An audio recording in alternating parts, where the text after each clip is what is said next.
नमस्ते दोस्तों, आशा है आप सब स्वस्थ और बहुत अच्छे होंगे। आज हम जानेंगे मस्तिष्क से कैसे काम कराते हैं। मैं स्टार्ट करती हूँ। पता नहीं आपको मालूम है या नहीं, दुनिया के जो बड़े बड़े वैज्ञानिक और महान लोग हुए हैं, उनमें बहुत से ऐसे थे जिनका प्रिय विषय गणित था, जबकि उनका गणित से कुछ लेना देना नहीं था। आर्किमिडीज का सबसे प्रिय विषय था रेखा गणित। यहाँ तक कि जब वे साबुन लगाकर नहाते थे तो अपने शरीर पर लगे साबुन के झाग में ही रेखा गणित की आकृतियाँ खींचने लगते थे। क्या आप जानते हैं कि इनकी मृत्यु कैसे हुई थी? मैं आपको बताती हूँ। किसी बात पर रोम के राजा उनसे नाराज हो गए। आर्किमिडीज को बुलाने के लिए सिपाहियों को भेजा गया।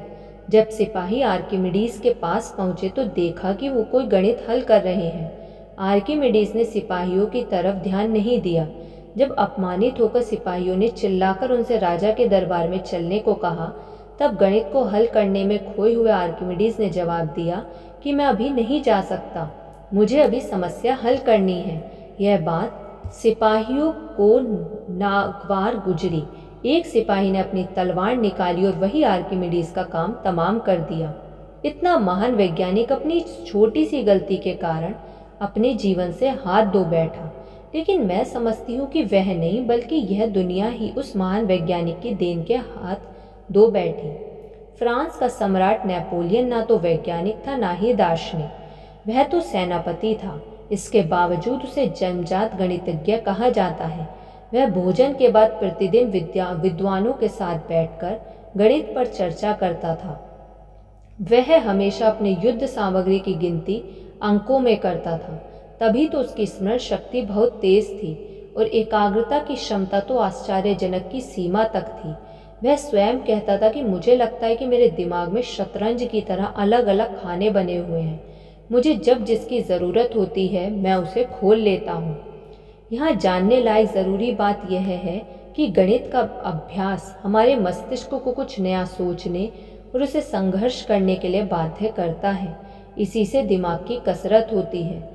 जिस प्रकार शरीर की कसरत के समय हमारी मांसपेशियां संघर्षशील होकर उसे मजबूत बना देती हैं, ठीक उसी प्रकार गणित के दौरान हमारे मस्तिष्क की कोशिकाएं संघर्षशील होकर उसकी क्षमता को बढ़ा देती हैं। तो मैं समझती हूँ कि आप समझ गए होंगे कि प्लेटो ने अपनी अकेडमी के प्रवेश द्वार पर क्यों यह वाक्य लिखवा रखा था कि गणित के ज्ञान से शून्य व्यक्ति इसमें प्रवेश ना करे। यदि आप सचमुच में ज्ञान के मंदिर में प्रवेश करना चाहते हैं तो गणित का अभ्यास करने की कोशिश करें। इस बात से कोई फर्क नहीं पड़ता कि गणित आपका विषय है या नहीं। अपने दिमाग को बोर्ड गेम्स, वर्ग पहेली, पजल पढ़ने लिखने, वाद्य यंत्र बजाने तथा कार्ड खेलने आदि में लगाए रखने से दिमागी क्षमता पर अच्छा असर पड़ता है।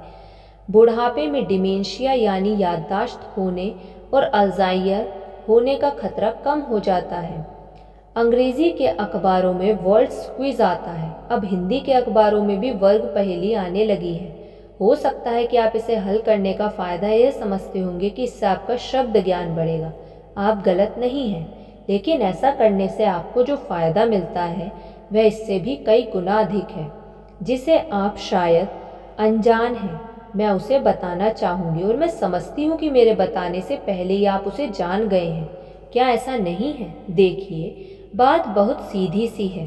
बात यह है कि जिस काम को करने से मस्तिष्क को चिंतन करने की ज़रूरत पड़े, कुछ नया करने की, याद रखिए चिंता करने की नहीं बल्कि चिंतन करने की, वही है दिमाग की कसरत। यदि आप वर्ग पहेली हल करते हैं तो आपने अनुभव किया होगा कि आपको सही शब्द को पाने के लिए कितना सोचना विचारना पड़ता है।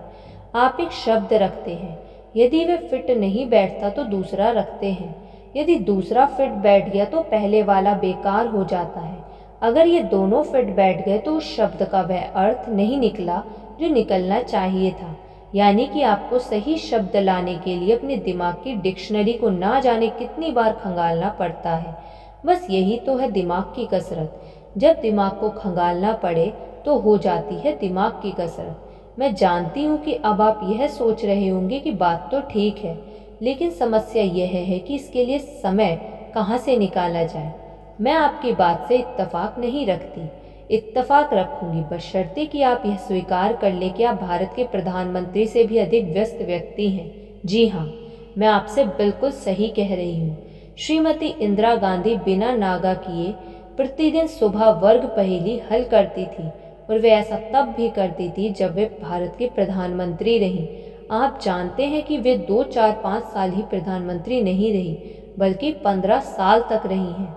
यदि वे 25 साल तक भी रहती तो भी इस नियम को निभाती थी, क्योंकि वे इसे अपने दिमाग की तंदुरुस्ती के लिए बहुत ज़रूरी समझती थी। धन्यवाद। आपको ये वीडियो कैसी लगी कमेंट करके ज़रूर बताइएगा। यदि आपने अभी तक इस चैनल को सब्सक्राइब नहीं किया तो सब्सक्राइब कर लीजिए और इस वीडियो को लाइक कर दीजिए। धन्यवाद।